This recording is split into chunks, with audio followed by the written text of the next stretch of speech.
15 বছর পর বাংলাদেশে প্রথম প্রকৃত নির্বাচন।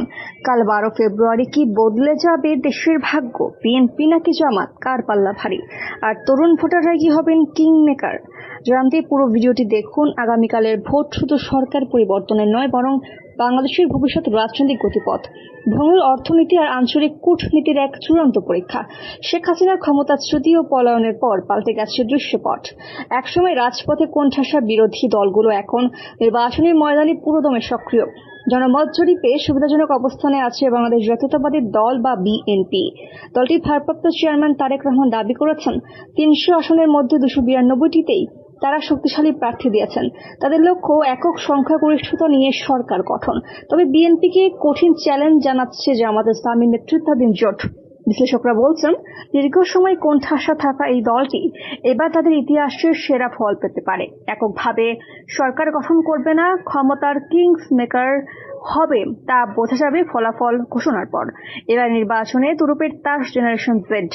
মোট ভোটারের প্রায় 1/4 30 বছরের কম বয়সী, যারা হাসিনা বিরোধী আন্দোলনে বুক চিতিয়ে লড়াই করেছিল। সেই তরুণরাই এবার ভোটের মাঠের আসল গেম চেঞ্জার।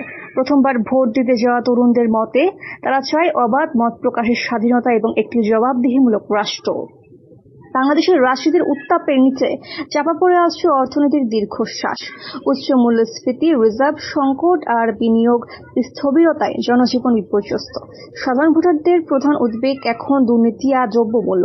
মানুষ এখন প্রতীকী ইস্যুর চেয়ে পকেটের স্বস্তি আর সুশাসনকে বেশি গুরুত্ব দিচ্ছে।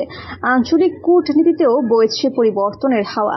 শেখ হাসিনার পতনের পর ভারতের সাথে কিছুটা দূরত্ব তৈরি হলেও বিএনপি দিল্লির সাথে ভারসাম্য বজায় রাখবে বলে মনে করা হচ্ছে। অন্যদিকে জামাত জোটের উত্থানে পাকিস্তানের সাথে সম্পর্কের ঘনিষ্ঠতা বাড়তে পারে বলে মনে করছেন আন্তর্জাতিক বিশ্লেষকরা। ফলাফল যাই হোক, 12 ফেব্রুয়ারির এই নির্বাচন বাংলাদেশের স্থিতিশীলতার জন্য একটি মাইলফলক। তারেক রহমান কি পারবেন তার দলের হারানো সিংহাসন ফিরে পেতে, নাকি ডক্টর শফিকুর রহমানের নেতৃত্বে গড়ে উঠবে নতুন কোনো সমীকরণ? উত্তর মিলবে খুব শীঘ্রই।